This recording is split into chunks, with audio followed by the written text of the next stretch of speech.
Hello guys, so let's see the chapter first of Laxmikant. We are covering the series of Indian polity by Laxmikant. So let's start the first chapter, historical background. In that chapter, we are going to see the way how the Britishers have acquired the power and the way that governs today's structure that has been derived heavily from British structure. When the Britishers came in India, the East India Company was first to come and govern here. So the Britishers felt that need to control the East India Company. For that purpose, they had enacted some laws and acts.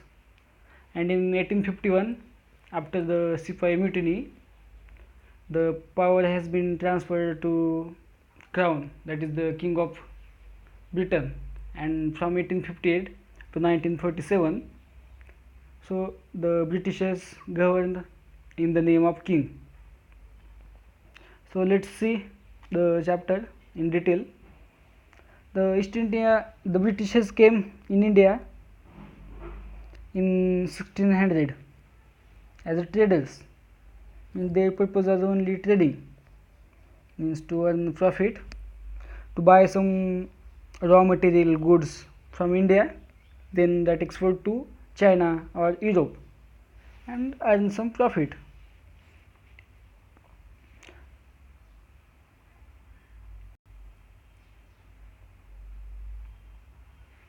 In 1765, the company, means East India Company, obtained the rights of Diwani over Bengal, Bihar and Odisha. Diwani rights mean the rights over revenue and civil justice. This Diwani rights started the company's career as territorial powers. Now they have the right to govern in the territory that they were obtained as the Diwani under Diwani rights. So the British Crown assumed the responsibility of governance in India. So that was in after the Sepoy Mutiny.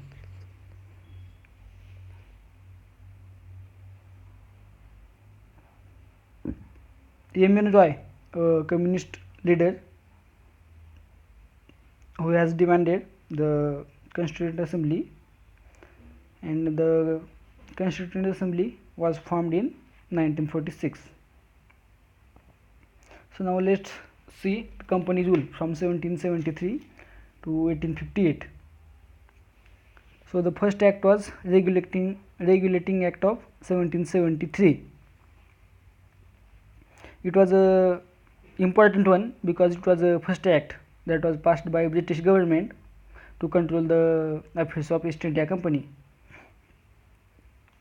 and it recognized for the first time that political and administrative function of company, and it laid the foundation of central administration in India. The features of that act as Governor General of Bengal become Governor of Bengal become Governor General of Bengal, and that act created an executive council of 4 members to assist the governor. So the first Governor General was Lord Warren Hastings, and the 2 governors of Bombay and Madras become subordinate to Governor General of Bengal.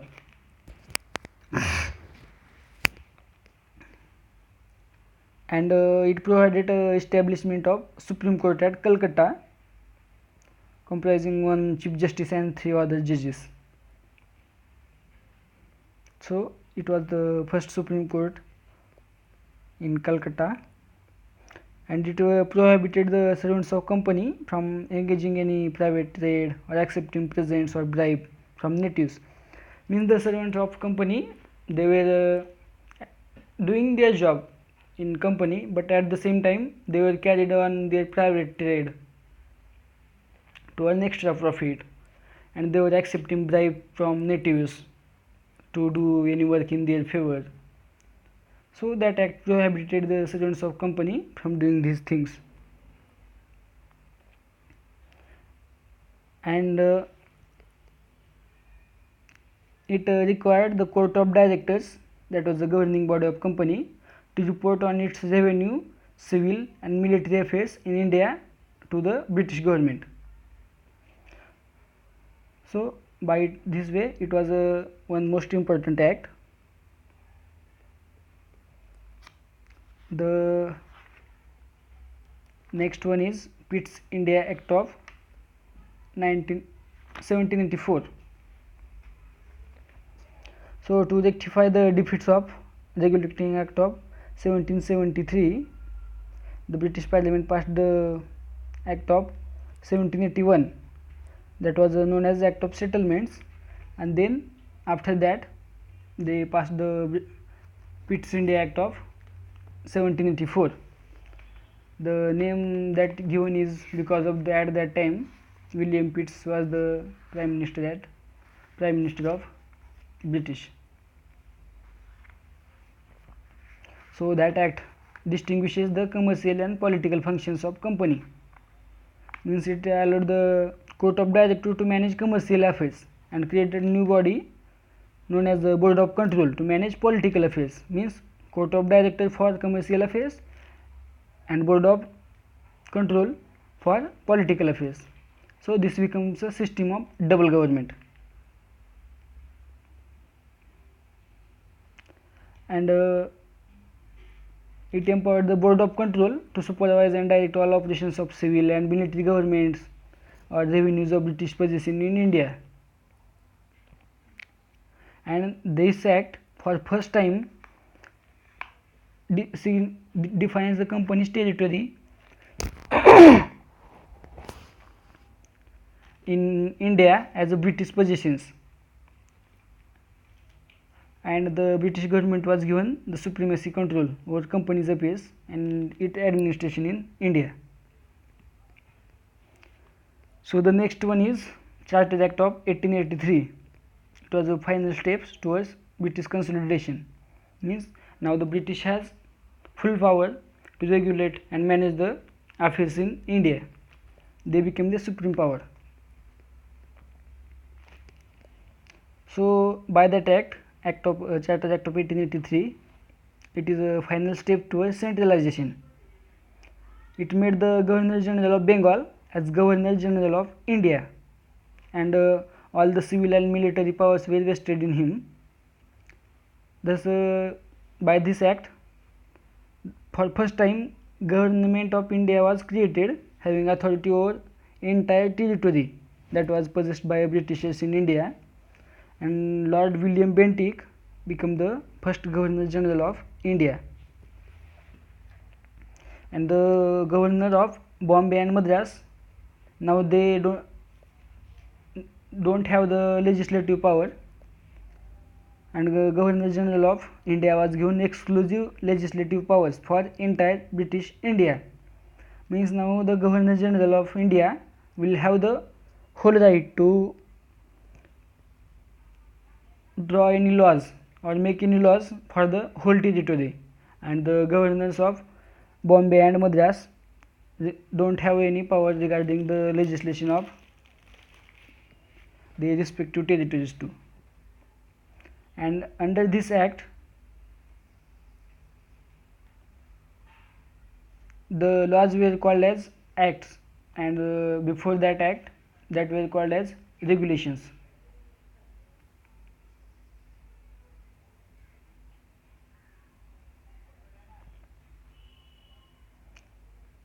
And by this act of Charter Act of 1833, the activities of East India Company as a commercial body was ended, and it became a purely administrative body.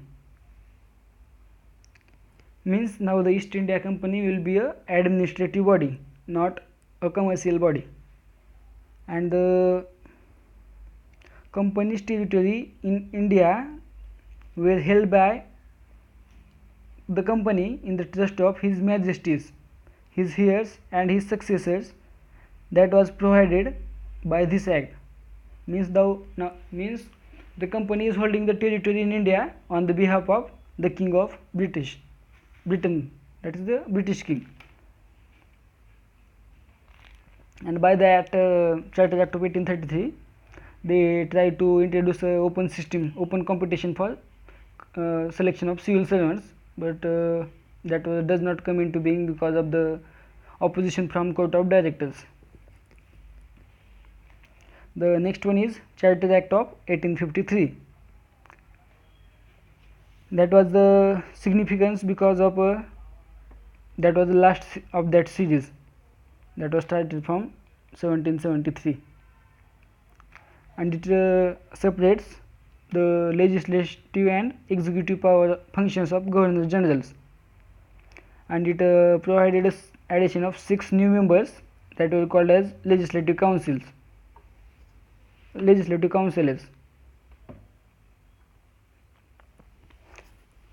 Means the Governor General's Council came to be known as Indian Legislative Council,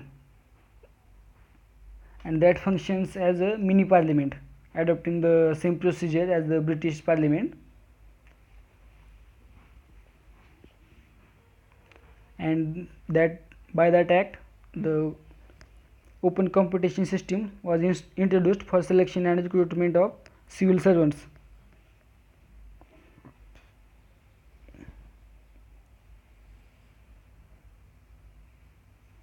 Means now the covenanted civil services, that under the East India Company, that civil services were covenanted and non-covenanted. Means the higher one were called as covenanted civil services, and the lower one was called as a non-covenanted.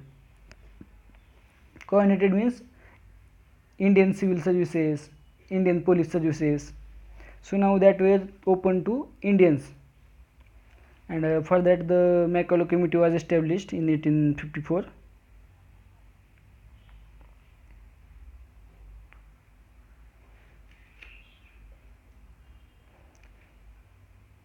And it introduced the local representations in Indian Legislative Council. The Indian Legislative Council was 6 members. Of that 6 members, 4 members were appointed by local means that provincial governments of Madras, Bombay, Bengal and Agra.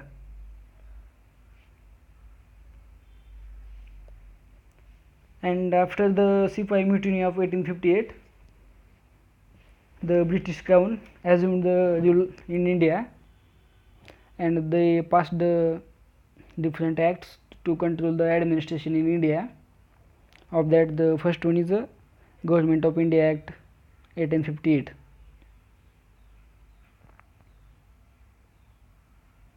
That act is known as the Act of Good Government of India, and by that act they abolished the East India Company and transferred the powers of government, its territories and revenues to British Crown.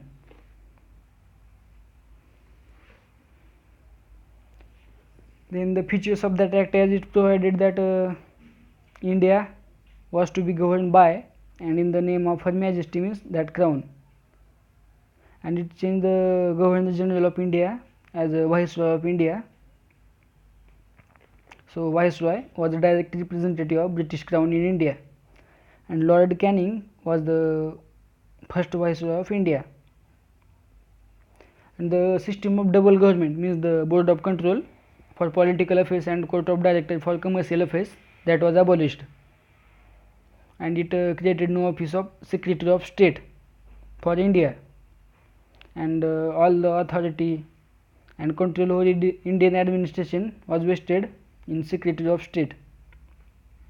That Secretary of State was a British cabinet member, so he was ultimately responsible to British Parliament. Means now the British cabinet can control the Indian administration, and that will be responsible to British Parliament. Means the ultimate authority will be vested in British Parliament. And A 15-member Council of India was established to assist the Secretary of State, and that council was advisory body, and the Secretary of State was chairman of that advisory body.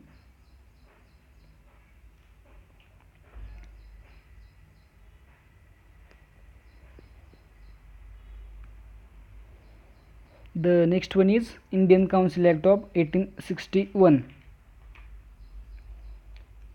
That was one of the most important, because of that after revolt of 1857, British government wants to have a cooperation of Indians in administration. So for that reason they passed the acts of 1861, 1892 and 1909. So Laxmikant says that it is an important landmark in the constitutional and political history of India. Why that says? Just let's look at the features of that act. It started representative institutions by associating Indians with lawmaking process. It provided the Viceroy should nominate some Indians as non-official members of his council. So in 1862, Lord Canning, who was the Viceroy at that time, nominated 3 Indians to his legislative council. The 3 members are Raja of Banaras, Maharaja of Patiala and Sardinkar Rao. And it's that by that act the process of decentralization started, means the legislative power of Bombay and Madras presidencies were restored. So it reversed the centralized tendency that was started by the Act of 1773. And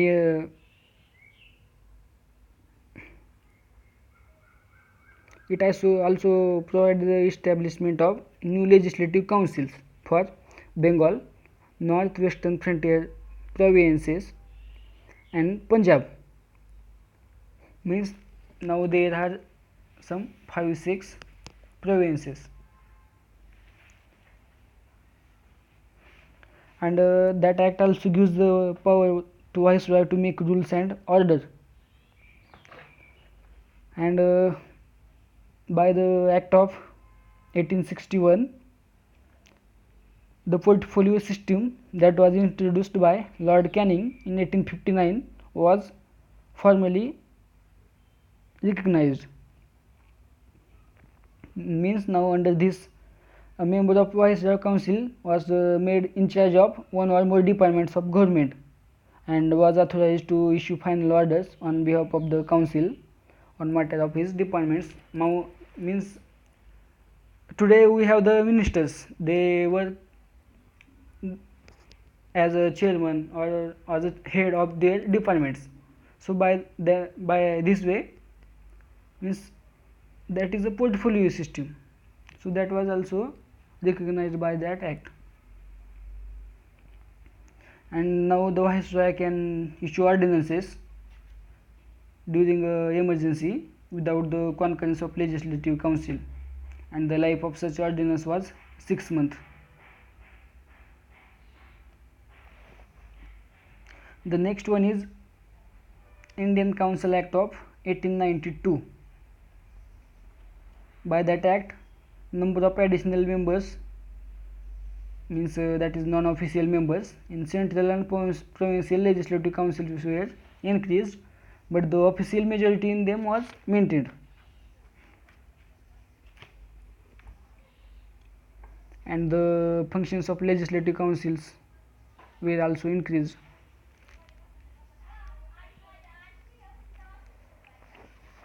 Now the legislative council can discuss the budget and address the question to executive.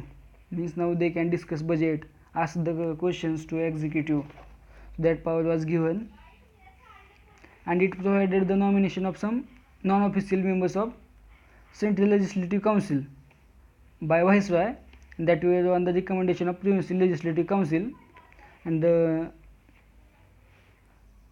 members that were nominated to Provincial Legislative Council that nomination was by governors on the recommendation of district boards, municipality, universities, etc.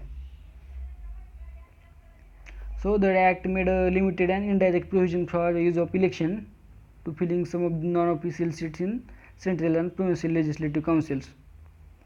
But the word election was nowhere mentioned. So that is the importance of the Act of Indian Council Act 1892.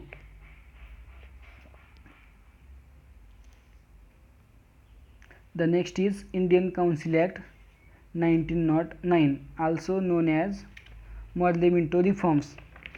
The importance of that act is it gives the recognition to communal representation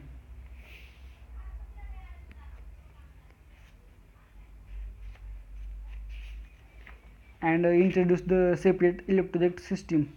Means now the Muslim member that is to be elected will be elected only by the members of Muslim community. So that is one of the most important act. The Parliament, also known as Parliamentary Reforms, because the Lord Morley was Secretary of State and Minto was a Viceroy of India. The size of Indian Legislative Council, that is Central Legislative Council, was raised from 16 to 60, and the size of provincial legislative was different for different provinces. And the provincial legislative councils can now have the non-official majority, means the Indians can be in majority in provincial legislative councils.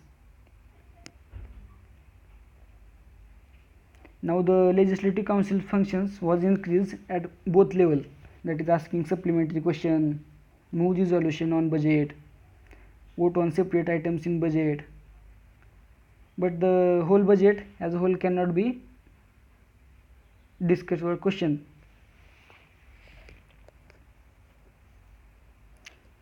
Association of Indians to Viceroy and Governor General's Executive Council was started.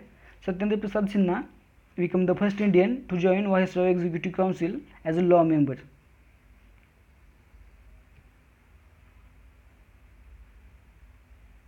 So the Lord Minto came to be known as the father of communal electorate. The next one is Government of India Act 1919.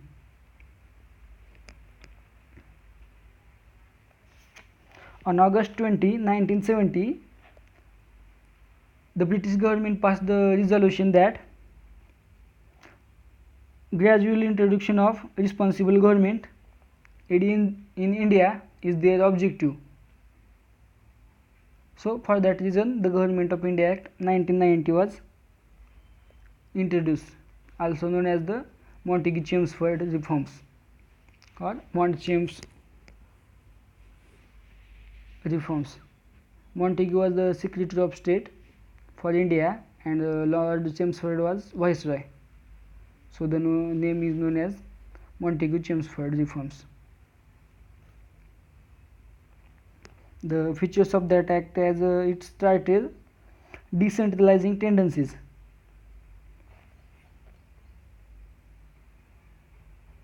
And introduced the separate list for central and provincial subjects. The provincial subjects were divided into two types, that were one was reserved and another one was transferred. The reserved subjects were one on which the governor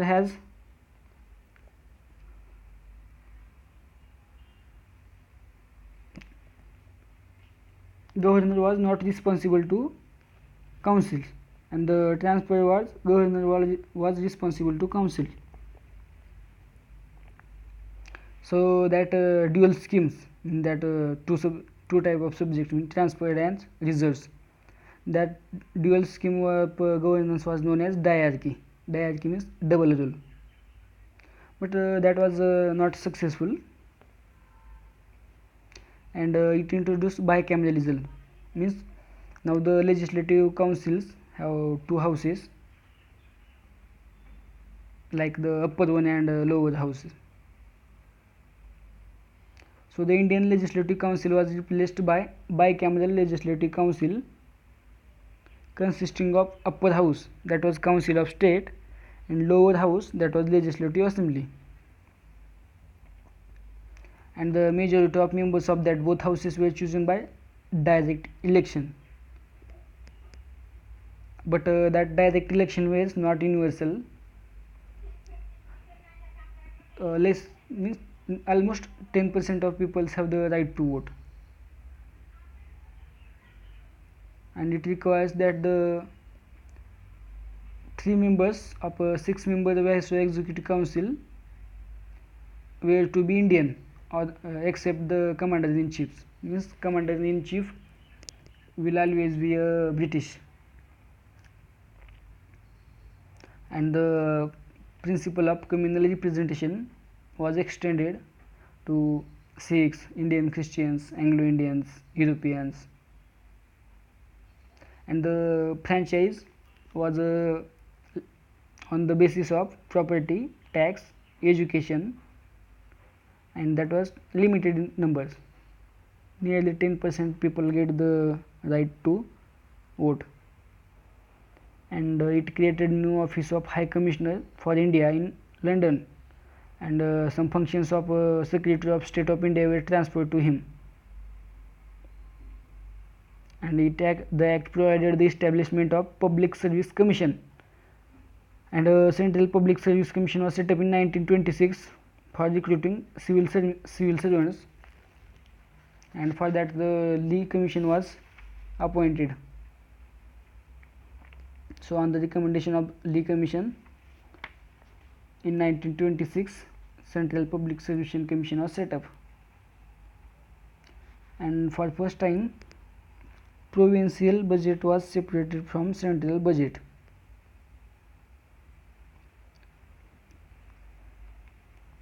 And the act mandated a statutory commission after 10 years to look into the reports of its working. So for that reason Simon Commission was established in 1927. But the act did not satisfy the Indians, so the Indians never cooperated with the Britishers because of the ideal of self-government was not realized. So now the next is Simon Commission.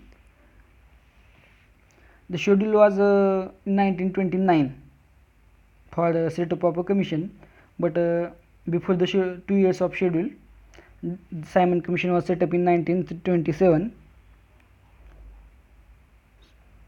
That was 7-member commission headed by John Simon. There was no Indians represented in Simon Commission, so all parties in India boycotted. Simon Commission submitted its reports in 1930, and the recommendation of Simon Commissions were abolition of diarchy, extension of responsible government in provinces, creation of Federation of British India and princely states, and continuation of communal electorate. So the result was roundtable conferences to consider proposal of Simon Commission, and the result of that 3 roundtable conferences was a white paper on constitutional reforms that considered by a joint select committee of British Parliament, and that became the basis of Government of India Act 1935. So now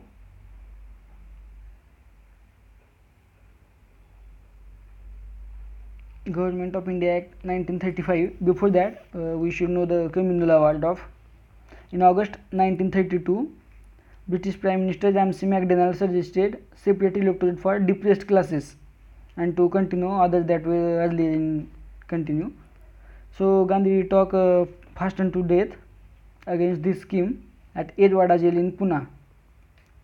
So this resulted in Pune Pact, that was agreement between B.R. Ambedkar and Gandhiji, and that retained the Hindu giant electorate and gave reserved seats for depressed classes. depressed classes of the Government of India Act 1935. It is a lengthy and detailed document having 321 sections and 10 schedules, and it is one of the most important base for today's constitution, and mainly the administrative part. The act has provision for federation as suggested by Simon Commission, but that federation does not realized. The act divided power between center and provinces in terms of federal list, provincial list, and reserved, that is a concurrent list, and the residuary powers were to viceroy. The act abolished diarchy in provinces and introduced the provincial autonomy, means the type of two subject, reserve and transfer, now that has been abolished. And now the government, that is the governor, to act on the advice of ministers, and that to be responsible to legislative council.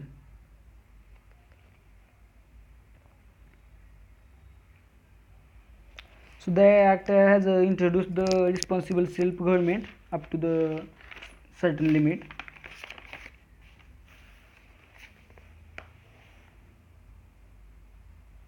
And the act provided the diarchy at center, but that also does not realized. And bicameralism was introduced in 6 out of 11 provinces. And the act also established the RBI and Public Service Commission.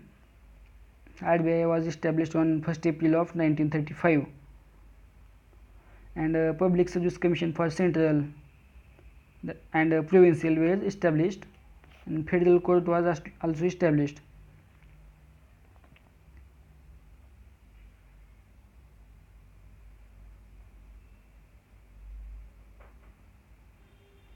So federal court was set up in 1937. Under this act, provinces were the independent entities, and they have the independent finances and resources.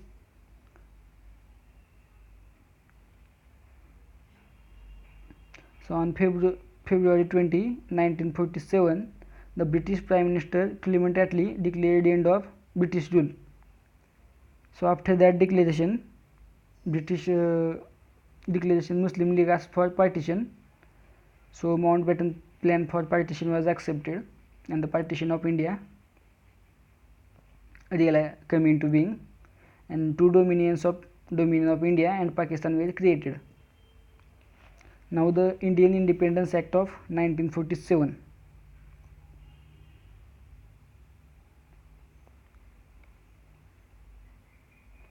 Under this act, the princely states were free to join any state or remain free. So that act was the plan was accepted by Congress and League. The boundaries between two dominions was determined by a boundary commission headed by Redcliffe, and the act ended British rule in India. A dominion of India and Pakistan was created, a Governor General for each dominion, and it empowered two constituent assembly of each dominion to frame any constitution and to repeal any act of British Parliament. And the office of Secretary of State was abolished, and now the Secretary of State functions as a Secretary of Commonwealth. By this act, now the British monarch does not have any right over any bill of India, and that power was transferred to the Governor General, and the Governor General has to act on the advice of executive, that was Indians. It dropped the title of Emperor of India from royal titles, and the appointments to civil services that were done by the British monarch, now that discontinue. So first Governor General, now the Governor General of India was Lord Mountbatten. from 15th of August 1947 to 21st June of 1948, and then C. Rajagopalachari has performed the functions of Governor General, and for Pakistan, Jinnah functions as the Governor General. In 1946, the interim government was established, and in 1947, the first cabinet of Free India was formed, and then the constitution making process was started, that was finalized in 1949 of 26th November, and then on 26th January the constitution came into being, and India became the republic. By this way, it has become base for the today's constitution, or the constitution that was formed in 1950. So that is from this chapter. We will continue the next chapter on another day. Thank you.